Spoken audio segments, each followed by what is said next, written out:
ایک ہی کرامت تھی کسی بزرگ کے شہزادے کی، اب وہ ہر آستانے کے بارے میں سنائی جانے لگی،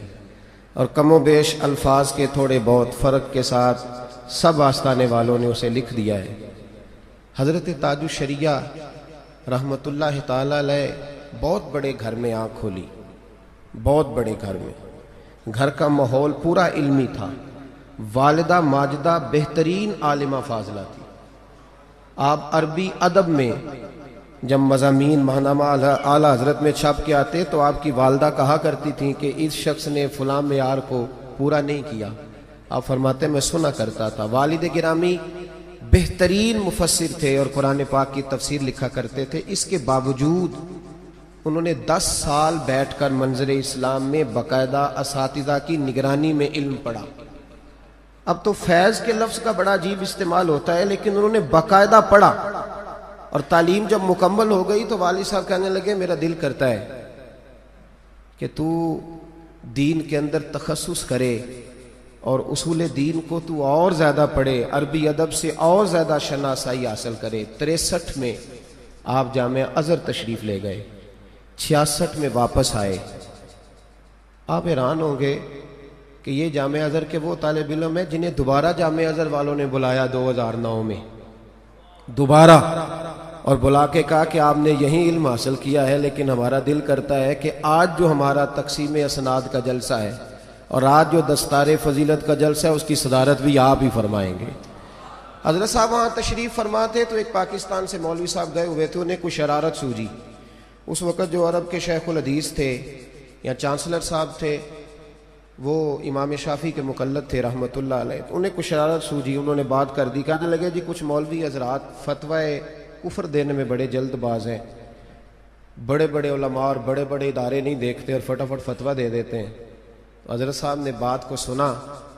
تو آپ فرمانے لگے چانسلر صاحب سے کہ مجھے تو اب سالوں بیت گئے جامعہ ازہر سے گئے ہوئے، آپ کی لائبریری میں فلاں نام کی کتاب ہوتی تھی، ذرا وہ تو منگائی جائے، اس میں امام شافعی کا مذہب لکھا ہے اس مسئلے پہ۔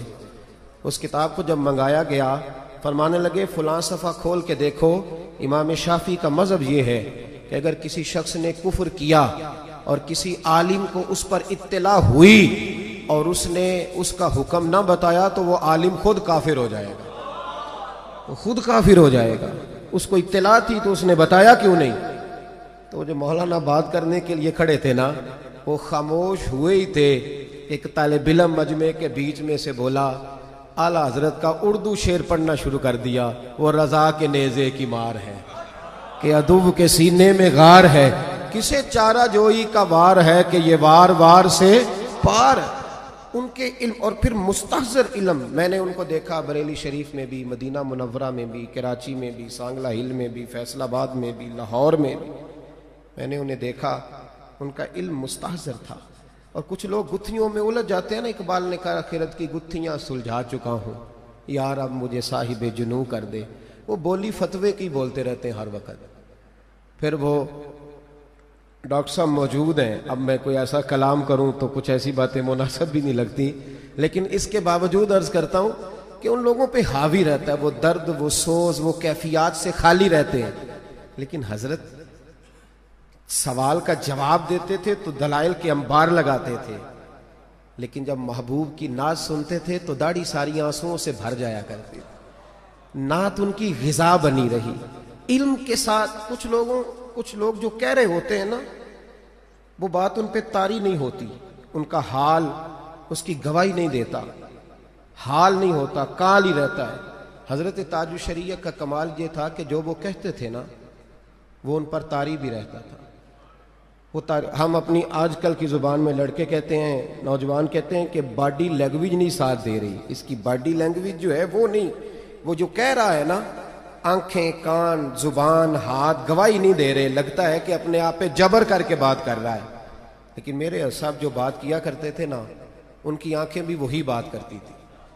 اور کراچی میں آپ تشریف لائے تو سرکار غوث اعظم رضی اللہ تعالیٰ عنہ کے آستانے کے ایک سجادہ نشین صاحب آئے ہوئے تھے، آستانے سے ان کا تعلق تھا تو انہوں نے پینٹ کوٹ پہنا، ٹائی لگائی ہے۔ یہاں تو جرت نہیں ہے نا، اب بڑا مشکل معاملہ ہے، کچھ لوگ بڑے مقدس ہوتے ہیں ان کے بارے میں کوئی بات نہیں کر سکتا، اگر کرے تو بڑا مسئلہ بن جاتا ہے، کئی لوگ لٹھ لے کے کھڑے ہو جاتے ہیں۔ مشکل ہے، جمہوری معاملہ مشکل ہے۔ لیکن حضرت اسٹیج پہ تشریف لائے تو غوث اعظم کے خاندان کے اس صاحبزادے کو بیٹھے دیکھا، چہرے پہ داڑھی کوئی نہیں، ٹائی لگائی ہوئی تھی۔ حضرت قریب گئے، سلام لی اور قریب بیٹھ کر فرمانے لگے، ہم وہ لوگ ہیں جنہوں نے غوث اعظم رضی اللہ تعالیٰ عنہ کی باتیں سنی تو ہمیں ان کی غلامی پہ ناز ہے، تو آپ تو ان کی اولاد میں سے ہیں، اگر آپ لوگ داڑیاں نہیں رکھیں گے، اسلامی لباس نہیں پہنیں گے تو پھر بتائیے کون دین پر عمل کرے گا؟ آپ کے گھروں سے لوگوں نے دین سیکھا، اور اگر آپ کا یہ حال ہوگا تو عوام کدھر جائے گی؟ شہزادے اٹھے، شہزادے بھی بڑے لوگ پھر بڑی باتیں کرتے ہیں نا، مان جانے والا بڑا آدمی ہوتا ہے، وہ اٹھے، کمرے میں تشریف لے گئے، شلوار قمیض پہن کر، ٹوپی پہن کر دوبارہ آئے اور حضرت کا چہرہ دیکھ کے کہنے لگے، کبھی کسی نے کہا ہی نہیں، اور آج اگر کہا ہے تو لگا ہے اس نے دل سے کہا ہے، جس نے کہا ہے اس نے دل سے۔ میں نے کہا تھا کہ میں بات زیادہ نہیں کرنا چاہتا، بس بساط بزم الٹ کر کہاں گیا ساکی، فضا خاموش، صبح چپ اداس پیمانے، تمام شہر میں ایک درد آشنا نہ ملا، بسائے اس لیے اہل جنون ویرانے، اور نصیر اشک تو پلکوں پہ سب نے دیکھ لیے، گزر رہی ہے جو دل پر وہ کوئی کیا جانے۔ ایک وہاں مولانا عبد الرحیم صاحب ہوتے ہیں، تو ایک بابا جی آ گئے، سادے سے ایک بزرگ آ گئے تو حضرت کی خدمت میں بیٹھ گئے۔ غریبوں کو شکوہ ہے، غریبوں کو شکوہ ہے، غریب کہتے ہیں اگر ہمیں وزیر ٹائم نہیں نہ دیتا تو پیر بھی کوئی نہیں دیتا، وہ بھی کہتا ہے 1.5 منٹ سے زیادہ میرے کمرے میں نہ رکنا، ان کو شکوہ ہے، وہ کہتے ہیں یہ شکوہ ہم کس سے جا کے کریں؟ تو ایک بابا جی سادے سے آ گئے، مفتی عبد الرحیم صاحب فاروقی، وہ کہتے ہیں کہ دیر تک وہ بابا جی بیٹھے رہے اور حضرت صاحب کو داستان سناتے رہے، میرا بیٹا بات نہیں مانتا، میری بہو یہ کرتی ہے، فلاں یہ کرتا ہے، مہربانی فرمائیں، کوئی آپ مجھے بتائیں۔ حضرت نے پہلے اس کی پوری بات سنی، پھر بابا جی کو تسلی دی، پھر 3 تعویذ بھی دیے، اور پھر بابا جی سے کہنے لگے آپ بلا وجہ پریشان ہو گئے، آپ تھوڑا سا حوصلہ رکھیں گے تو سارے معاملات ٹھیک ہو جائیں گے، اور بزرگ چلے گئے۔ مفتی صاحب کہتے ہیں میں نے حضرت تاج الشریعہ کو مشورہ دیا، میں نے کہا حضور کسی خلیفے کے، کسی شاگرد کے ذمہ ڈال دیا کریں، اتنی دیر میں آپ بہت بڑا علمی کام کر لیتے، آپ کچھ لکھ لیتے، کچھ پڑھ لیتے، کچھ اور ہو جاتا، اتنی آپ نے بات سنی۔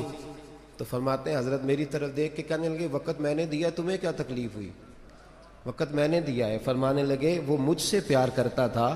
تو مطمئن بھی اس نے مجھ سے ہونا تھا، کسی اور سے نہیں ہونا تھا، دکھڑا بھی اس نے مجھے ہی سنانا تھا، کسی اور کو نہیں سنانا تھا، میں نے پوری بات سنی ہے، اب وہ مطمئن ہوا ہے، اب میں نے جو اسے بتایا ہے نا،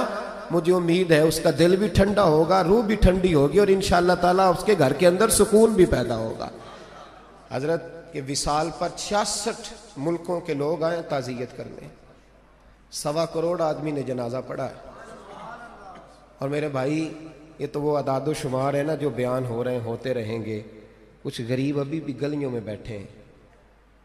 ان کے بیٹے کو نہیں پتا، ان کے گھر والوں کو نہیں پتا، لیکن وہ غریب کہتے ہیں میری بیٹی کی شادی انہوں نے کرائی تھی۔ کوئی آ کے کہتا ہے کہ میں غریب تھا، مجبور تھا، طالب علم تھا، تو میرا پہلی کلاس سے لے کر ایم اے تک کا خرچہ حضرت نے دیا تھا، حضرت میرا خرچہ دیا تھا۔ کس طرح ان کی بات کی جائے، کہاں سے شروع کی جائے، کہاں ختم کی جائے، ایک انٹرنیشنل شخصیت۔ اور پھر جہاں تک عقیدے کی بات ہے، بات ختم کر رہا ہوں، آپ کو 80 میں گرفتار کیا گیا، سعودی گورنمنٹ نے گرفتار کر لیا، آپ نماز نہیں پڑھتے، یہاں تو لوگ گول مول بات کرتے ہیں نا، اس مسئلے میں بھی کھل کے بات نہیں کرتے، تو کہا کہ آپ نماز نہیں پڑھتے، آپ کو گرفتار کر لیا گیا۔ آپ فرماتے ہیں میں اکیلا تھا، چاروں طرف بدو کے لیے ان کے لوگ کھڑے تھے، آپ نے خود لکھا ہے سعودی مظالم کی کہانی اختر کی زبانی، وہ رسالہ مارکیٹ میں ملتا ہے۔ تو فرماتے ہیں انہوں نے مجھ سے کہا کہ تمہارا عقیدہ کیا ہے، بتاتے کیوں نہیں؟ تو آپ فرمانے لگے تم نے پوچھا ہی اب ہے، ہمارا عقیدہ یہ ہے کہ یہ ساری کائنات اللہ نے اپنے محبوب کے لیے بنائی ہے، دنیا میں جس کو جو ملتا ہے محبوب کے توسل سے ملتا ہے، حضور اللہ کی عطا سے علم غیب جانتے ہیں۔ فرماتے ہیں ساری باتیں ہو گئی تو مجھ سے کہنے لگے مدینے کے بارے میں تمہارا عقیدہ کیا ہے؟ تو میں نے کہا عقیدہ میرا نہیں، وہی ہے جو میرے دادا عقیدہ بیان کر گئے کہ حاجیو آؤ شہنشاہ کا روضہ دیکھو، کعبہ تو دیکھ چکے اب کعبے کا بھی کعبہ دیکھو۔ اور حضرت فرماتے ہیں وہ جانے لگا تو میں نے اسے دوبارہ بلایا، میں نے کہا ایک بات رہ گئی تھی وہ بھی سنتا جا، یہ تو دنیا کی بات ہے نا، ہمارا مرنے کے بعد بھی عقیدہ یہ ہے کہ جنت میں جو بھی جائے گا میرے مصطفیٰ کی سفارش اور شفاعت کی برکت سے جائے گا. پیش حق مجدہ شفاعت کا سناتے جائیں گے، آپ روتے جائیں گے، ہم کو ہنساتے جائیں گے، باغ جنت میں محمد مسکراتے جائیں گے، پھول رحمت کے گریں گے، ہم اٹھاتے جائیں گے. انہوں نے ایک بھرپور زندگی گزاری، ایک انٹرنیشنل شخصیت کے طور پر زندگی گزاری، بڑا بانٹا، بڑا دیا، اور جاتی جاتے دفعہ لوگوں کو وہ پیغام دے گئے کہ میں کفرستان میں رہتا تھا، ہندوؤں کے ملک میں رہتا تھا، یہاں بیٹھ کر میں نے کتابیں بھی لکھی، یونیورسٹی بھی بنائی، ادارے بھی بنائے، اور پوری دنیا میں دین کا کام کیا. تمہیں پیغام یہ دے کے جا رہا ہوں کہ اپنا علاقہ، محلہ، گاؤں اور بستی نہ دیکھنا، اپنے دل میں جذبہ پیدا کرنا. اگر تم جذبات پیدا کرو گے تو تم جہاں بھی رہو گے اللہ تمہاری مدد فرما دے گا اور تمہارا نظریہ غالب آئے گا. دعا کرتا ہوں اللہ ان کے مزار پر اپنی رحمت کا ساون بھادوں برسائے. آخر دعوانا ان الحمدللہ.